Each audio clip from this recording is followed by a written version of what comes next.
This is the Detroit Sports Podcast Network.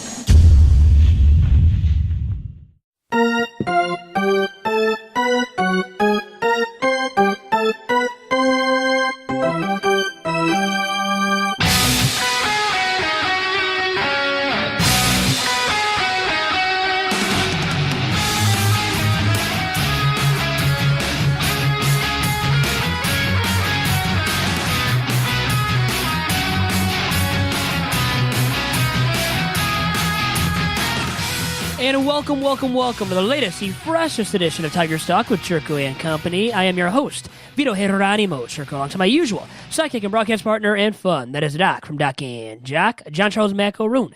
John, how are you doing? I'm so thankful that the Detroit Sports Podcast Network doesn't have to wait until 2021 to spend some dollars.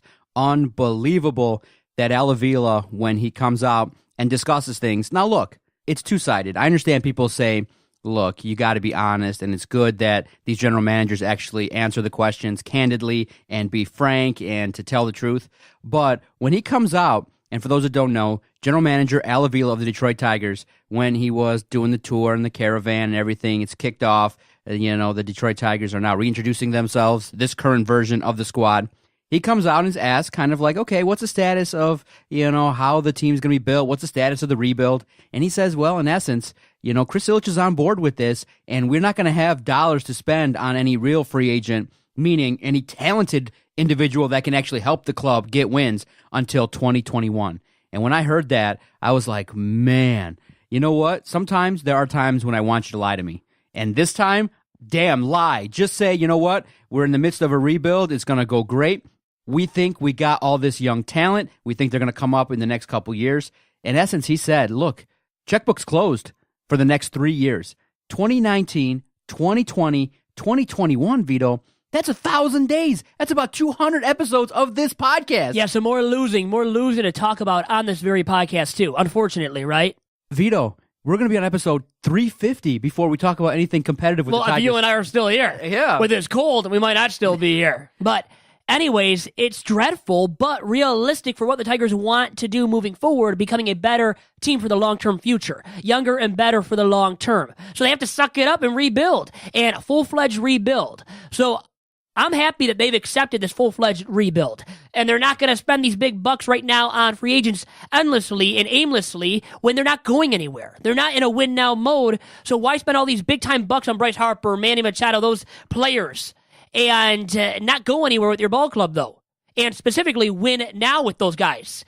If you can't, you don't spend the big bucks on them. You conserve financially, and you build for the long-term future from within by building internally with a strong and stronger farm system as time progresses. So the Tigers have focused their energy completely now on that and on saving even a few dollars and cents at times. But in my opinion, it makes sense, and all the sense in the world, because once again, the Tigers are going to suck right now. And at least, Doc, they have a plan. They have a plan in place for this team moving forward, where there's other teams in this town, right, in Detroit, that don't have a plan for the long term, such as the Detroit Pistons. The Tigers, our Detroit Tigers, Doc, at least have a plan for the long-term future. And as a Tigers fan and pundit, I am happy to say the Tigers look like they're going somewhere in the long-term future. It's just we have to wait out the process for everything to come to fruition.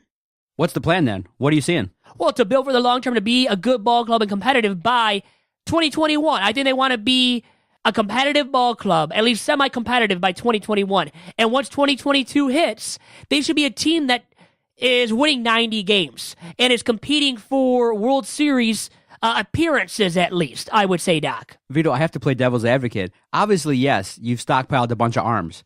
But remember that when we're looking at prospects, we don't know what any of these guys are going to do. I mean, obviously, we've seen Jeimer Candelario. We've seen what he can do. And obviously, there's room for improvement in terms of his batting, and he can definitely get a lot better. But here's the thing. It's a lot of hope. Okay, the Detroit Tigers actually, at this point in time, have let go of players and not brought back better players. They're bringing back guys with a lot of question marks that are really cheap. And yes, because they want to suck. They don't want to be good. They're not going to be good right now. Remember that, too. And currently, they're bringing in guys who haven't even pitched in 10 years, and they're going to give them a chance in spring training to pitch. They haven't thrown a major league pitch in over 9 years. I sent you that, and I sent you someone who commented on it. It was so funny to me that I said, oh my goodness, what's going to be put together in the next 3 years? Really, in the end, what it means, Vito, I don't think the rebuild's going to start until 2021.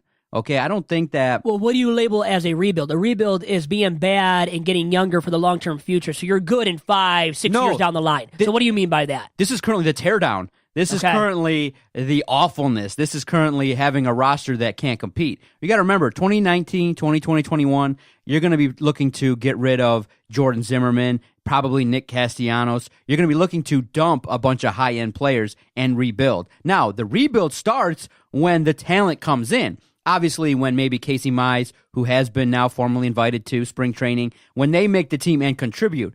So the rebuild starts when the competition and the talent on the field actually is able to go out there and get wins. Now, you think in 2021, 22, they'll be at 90 wins? 2022, they should be at 90 wins. Well, if they're not there, that's when we judge the rebuild and say they have failed with the rebuild. I'm not saying by 2021 they should be winning 90 games. Okay. They're not going to be a 92, 93 win ball club. But by 2022, they should be about there at about a 92 to 93 win pace. That's the hope. And yes. It's just tough because you're hoping for a lot of prospects, and you got to remember, very few organizations in one free agent class. You're not going to drop $100 million in salary in 1 year. You know, it's going to be a slow process. So I might even extend it out. So that's why Avila being candid really is scary, because everybody says it that looks at baseball. Rebuilds are scary. And we said it so flippantly, start a rebuild. But if they had actually done it back in 2014, we're now year 5.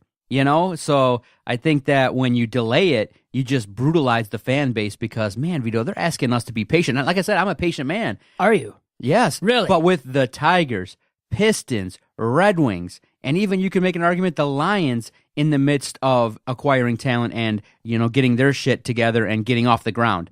This is really tough, man, to sit here and think we're going to cover a team for 4 years without them winning maybe ever 70 games. Is going to be, oh my God, I can't believe it. Well, the thing is, has the team bottomed out officially? It might bottom out this season. Yeah. Now, you just hope this is the last season of the very bad quality of play from the Tigers, where if they lose 100 this year, they don't lose 100 games next season. You don't want to see it prolonged for too long as Tigers fans. It's hard to watch when your team is lackluster and there's not much quality with the product on the field at the major league level. But you have to hope for the future being relevant for the Tigers and leading to success at the big league level.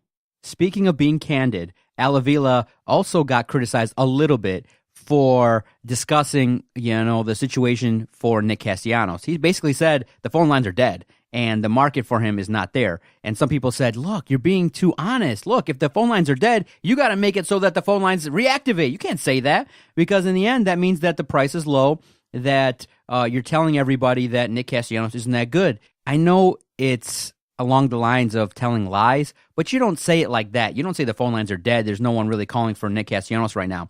I think what should have likely been said was, you know what, we're constantly evaluating opportunities for Nick Castellanos, and we'll look for the best deal available, and we'll make that move.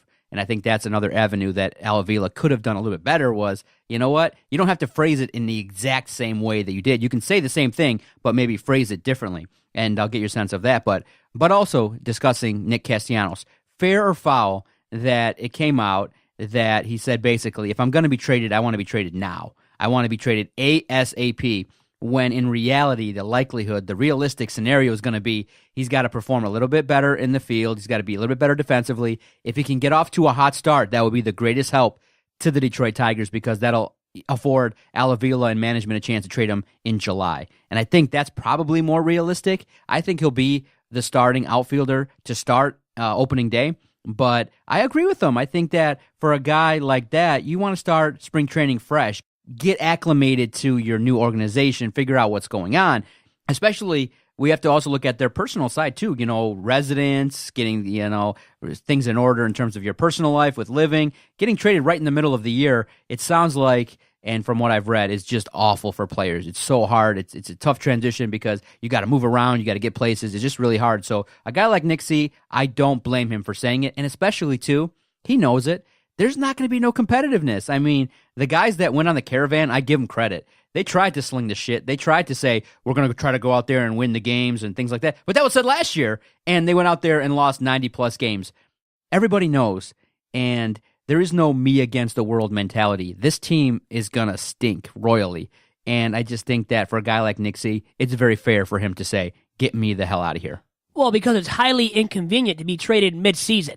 Who wants that to happen, to change a job in the middle of a season in which you're competing already for another club? Nobody wants that to occur, and for the sake of their family as well, if they have kids, uprooting your kids and your wife or significant other to another place to live, to another state. I mean, how inconvenient can that be?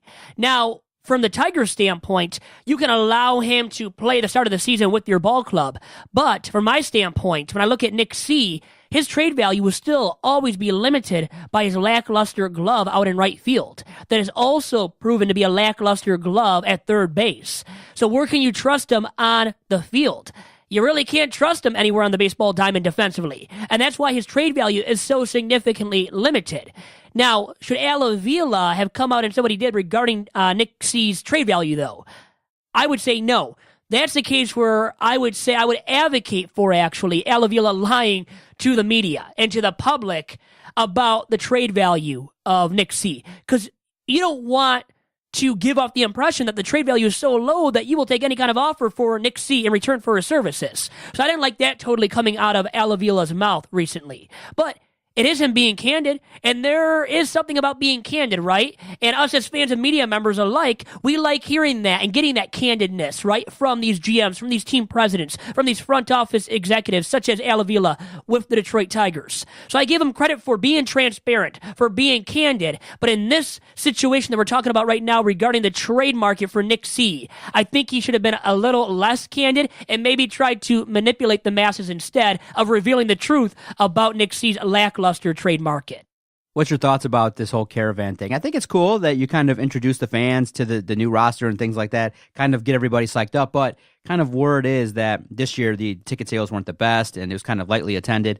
And dude, I think that, you know what? Let's be honest. Everybody's seeing Comerica Park right now. Don't hold it there. Hold it inside. Well, I used to be at Cobo. I used to go when I was a kid to Cobo Hall with my dad and mom and brother. Have some compassion for your fans. I know. I don't want to go out there and wait in line out at Comerica Park when it's freezing. Have it inside. Let it be a place where everyone can go and have a good time and see everything. So for me, I'm not really a fan, and I don't really partake too much in the Caravan. I just think it's a bunch of PR, and everybody just gets to see their Tigers, and if they're a fan of them, that's fine. But hell, have a little bit of respect for the fans. Put it indoors. Let everybody enjoy it a little bit. And I just think that, especially when attendance is going to be down, you probably could have it at a convention center or somewhere where, Novi, the Expo Center, somewhere where people can all gather in one spot instead of freezing their asses off, right? How about the Legacy Center? Our fine sponsor, Legacy exactly. Football, could have hosted it at their lovely complex in Brighton, Michigan, the Legacy Center, and why not do it there when you've got like these Arctic temps, right? In Chicago, it's about to be colder than in Antarctica or Siberia or both. I mean,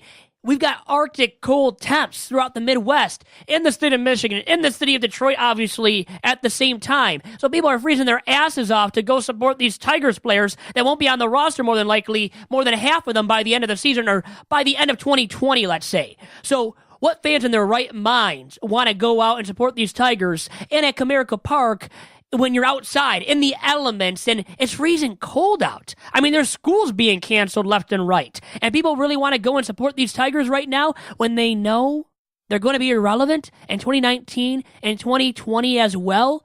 So, Doc, it's just a hard draw. It's a hard draw to Tigers faithful right now, trying to get fans to support the Tigers as they were on their winter caravan at Tiger Fest. I know you were specifically talking about that.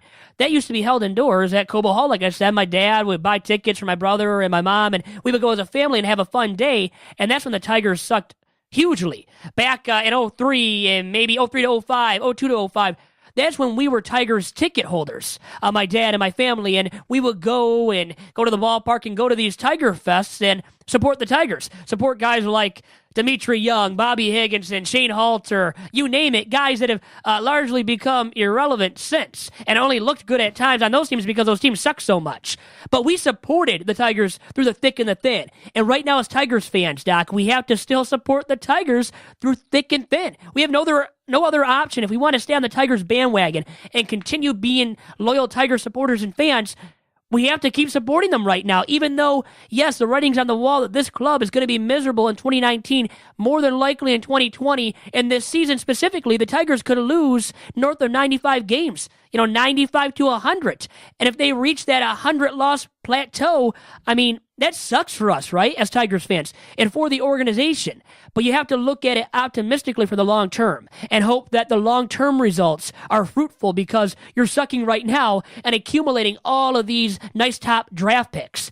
You just got to make the most of these nice top draft picks now as well, Doc. Before we get to our break and the second half of the podcast, we're definitely going to talk about the news that was made regarding Kirk Gibson and what his new role will be with the Detroit Tigers, as well as what does that mean for his current role on the TV side.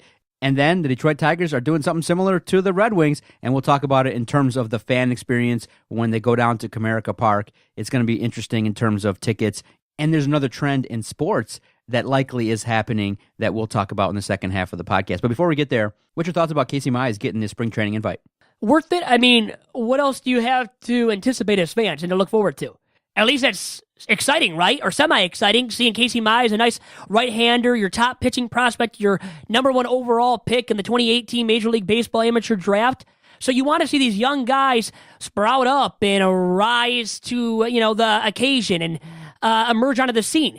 And this is a guy you want to see for the Tigers emerge onto the scene as soon as 2020, Doc. So him getting a spring training invite is almost just a nice gesture towards Mize and towards his development as a big league arm.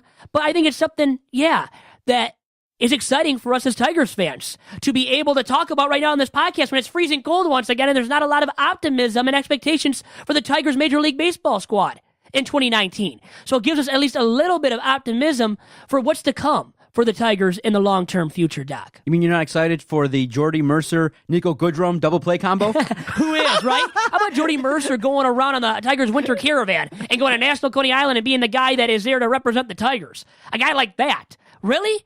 You couldn't find anybody better? I mean, for Tiger Fest, I would have gotten and picked out as many Tigers alums from years past as possible to attend Tiger Fest. I would have done that.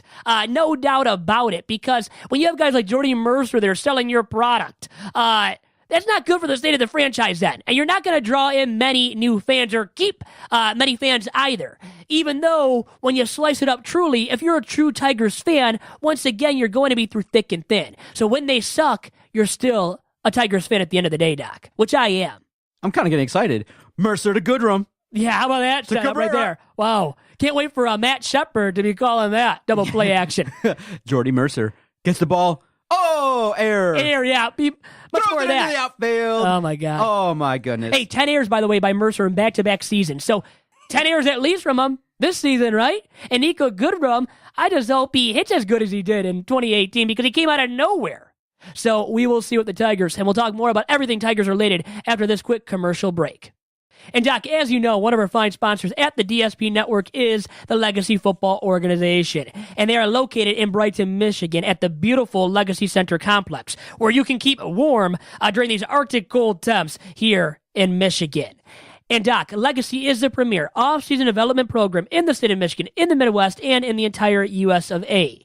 It provides unique platforms for student athletes on and off the football field through community service, social awareness, education, and football.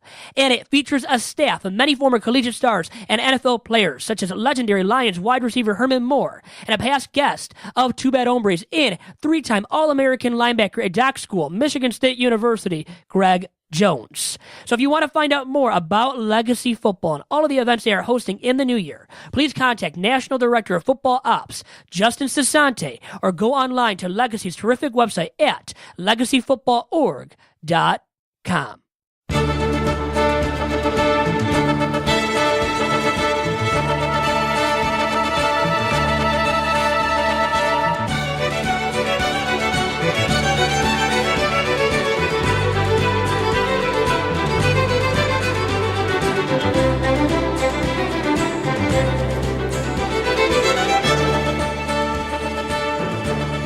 back here on Tigers Talk, and Doc and I, we're just trying to keep warm here in lovely Sterling Heights, Michigan. It is freezing cold for everybody out there, and the optimism regarding the Tigers and expectations is very low, aren't they? I mean, the expectations and everything about the Tigers really is cold. It's cold all around, throughout the city, the state, with the temps, and with the current state of these Detroit Tigers, who we already talked about. Avila doesn't want to start spending with Chris Ilitch until 2021 at the earliest. And then we hear the news of Kirk Gibson getting a new role with the ball club as special assistant to the aforementioned Avila. Despite the fact that he is already in the Tigers broadcast booth as their regular color commentator for the 2019 campaign, which is very odd to me. Well, you look at Fox Sports Detroit and the way they do things. Look, they're a partner of the Tigers. And so, yes, they do have journalists on staff. And yes, they are kind of slanted towards the positive, but they do a good work. I'm definitely a fan of Fox Sports Detroit. Now, it's slanted a little bit toward the positive. I mean, they skew things in a way that puts it like, let's highlight the strengths and let's kind of not really discuss a whole heck of a lot the negatives. And I get it because they're a partner. And that's fine. I understand what the deal is. Obviously, you have Craig Monroe, you have Jack Morris, you have guys, and everybody in town definitely will remember Rod Allen and the way he kind of presents things. So I don't have a problem with it. I know it does present kind of a conflict of interest, but I kind of think if you think a little bit deeper, Vito, I do kind of believe that it probably means that Kirk Gibson might not be contributing as much on the TV side. Remember, he does have Parkinson's, and you do have to communicate your thoughts effectively. If the disease is progressing, then you can give him a role in the Tigers. But if he's going to broadcast, look, having an insider, somebody that is being fed information from Avila, it just adds to the broadcast. Because in the end, that's what they want. You know, who wants to sit through for 162 games, announcers going, man, this team sucks. That's our job. You know what I mean? That's the realistic fan. But that's our job. That's what the fans are going to do because they see what's going on. On the television side, you got to highlight a little bit more. You got to do some storytelling. You got to, have Johnny Kane, go around, eat the food and talk to the fans and kind of spice it up a little bit and have some more fun. That's what they got to do on the broadcast. But look, to be honest, you have to be aware that Fox Sports Detroit is a partner of the Detroit Tigers. They're not going to be slamming the Detroit Tigers in a way that, beat writers and podcasters and people that are watching day to day are going to do. So if you're looking for ho-hum positivity and you want to keep it, a little bit above board and positive and you know what, always next year and, A-okay for the skipper and things like that, then you go more toward Fox Sports Detroit. If you just want real hard-hitting news, go to the papers, go to podcasts, go to sports radio. You'll find some, also some entertainment on that side of it as well. But you know what? In the end, I don't have a big problem with it, with Kirk Gibson. It's just for me, his delivery is just something that's just not exciting enough. That's why I want him to go younger. I mean, look at it from the side of the Pistons broadcast on TV and now what's going on at Fox Sports Detroit. It's like the average age is 50 years old. Johnny Kane's great, but he's not doing it day to day to day. And he's not talking enough. Exactly. He's not in the broadcast booth. He should be, and I think he's got a lot of talent, and he's got charisma, and I think he has an opportunity. If, Matt Shepard does go on and elevate himself to bigger things, I think Johnny Kane's a great replacement. He's got a lot of knowledge and a lot of entertainment value, too. And I think he keeps it straight-laced, and I think, he does the job as needed. But on the television side, it just, guys that are 50 years old are not relatable to me. Not yet. Even to you, and you're 39, almost 40 years old. What are we talking about in terms of, something that was shocking? Snoop Dogg got into booth and kind of spiced it up a little bit. And that's why I think the perfect broadcaster also brings knowledge, but also brings entertainment, brings a little bit of personality, some fun, some comedic relief, some storytelling, and things like that. And guys in their 50s, it's just not going to be for me. Well, you need relatability, you need charisma, you need a personality in the broadcast booth out of the play-by-play man and the color commentator or commentators. These guys have a ton of baseball acumen, ton of experience, and know the game in and out like the back of their respective hands. But they're dull. They're boring. And now Kirk Gibson is being fed info from the Tigers to talk about on the broadcasts. Where's the candor and critique set of the team? Where are those going to be found? Through whom? Not through Kirk Gibson. No. Jack Morris, is he a PR man and spokesperson as well for the Tigers? I will say this. Matt Shepard does a good job of phrasing it in a way that's pretty professional. I mean, he will go there, but it's just not a lot. Like I said, it's just, in the end, like I said, we're sitting here, we're going to talk about the Tigers, and we all realize it's going to be an awful year. It's going to be super tough. But in the end, we got to look for development of the younger players. A lot of the attention will be focused on AA, AAA, and what's going on at the big club day to day. And to be honest, as I was driving in today, I was just thinking, you know what? A lot of the talk will be, the Detroit Tigers roster, but also when other teams come in, what's going on with them? The Central is going to be interesting. You're going to have a lot of good teams coming in, and I just think that, we'll have to talk a little bit more about some of the talent that's coming in as opposed to what's on the current roster, and I think that's fine too. I'm a fan of baseball, and I don't have a problem with also reading what's going on the hot stove and things like that. So we'll definitely continue to talk about the Tigers, but also we're just going to have to mix in some national talk and what's going on in baseball, some things that are going on at Comerica Park too, and across some sporting events and some sporting clubs and things like that. Is they're going paperless. They're going to the point where if you have a ticket in hand, you're not going to be able to walk into the park. You have to print it up on your phone.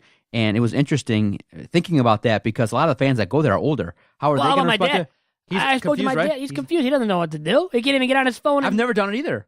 Right? It's different for a lot of us. I like the ticket. For a lot of demographics. And now it's different because we like the paper ticket. And the older generations definitely did like. If you look in the corner here, I have a lot of ticket stubs. That you have kept. Yeah, from the Buick Open and movies and stuff. So I like those. It's just, I think, something that I'm disappointed in. Now, on that front, I can understand the transition tickets, and the big thing is fraud and everybody that kind of, buys tickets and sells them and things like that. And you can't scalp in front of the ballpark. You want to limit that kind of a deal. I understand that. One trend that I talked about prior to the break was this trend now of going cashless is something that's freaking me out and making me a little bit upset. I don't want to have it where I can't take a $5 bill and buy something with it. I got to have a card or I got to have something to pay for it either via my phone or via another avenue. I don't like that. I don't want a wristband like at the Fire Festival. Yeah, I don't want Willie McFarlane-esque. Yeah, I'm not preloading a single dime to the Detroit Tigers. That will never happen. You shouldn't have to. I agree. I don't like this whole cashless situation because what's the age-old adage? Cash is king, baby. And if you can't take a $10 bill and break it and have some buying power with it, I don't want to use my phone. I don't want to just. I know it's faster. I know it helps with the ease and things like that, but at the same time, add those things, but let me pay cash. I just want to be able to pay cash. I find it irritating that this trend is happening, and to be honest, early on, I'll see how it goes, but I just won't be spending money there. To be honest, I want to go to a place where I can pay cash, and if the world goes like that, if currency goes away, I think I'm going to have a hard time adjusting. I don't like that idea at all.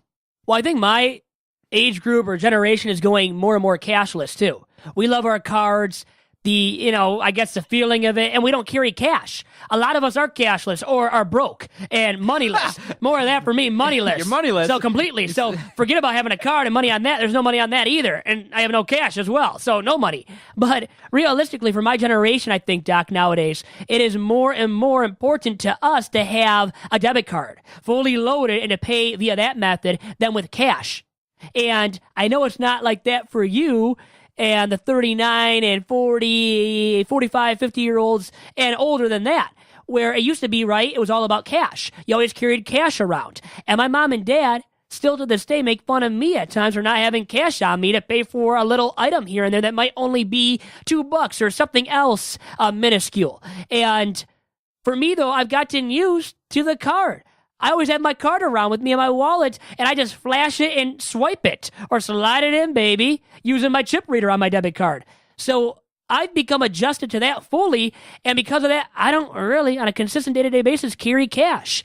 And it might be bad of me, and it is at times when I need the money, and it would come in handy when I'm paying for parking, which only receives or takes cash. But now there are more and more of these parking lots in downtown Detroit even that you can use a card to pay. And obviously, I love that. And I think, once again, a lot of the younger demographic and people in my generation and around my generation love that methodology for payment. And it seems like these sporting teams and a lot of these groups and clubs and organizations are going in that direction more and more of going at least paperless for their tickets, but also when it comes to a means of payment, going cashless too. And I'm all aboard the cashless train. I'll make that aware to everybody out there right now, Doc. Unfortunately for you. Okay, before we get out of here, the Hall of Fame voting was really interesting.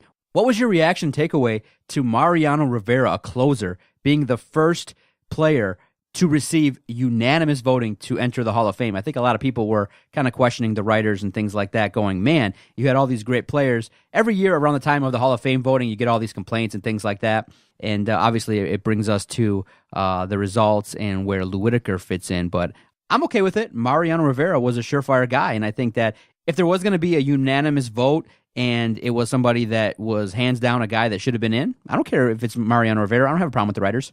See, I view it like this. You said the key word, it's a closer. A closer shouldn't go in unanimously. Now, him getting in first ballot, I'm all about. He's the best closer of all time, the best postseason closer of all time, has all these saves racked up, great ERA, all of the above. So he deserved Hall of Fame enshrinement via the first ballot.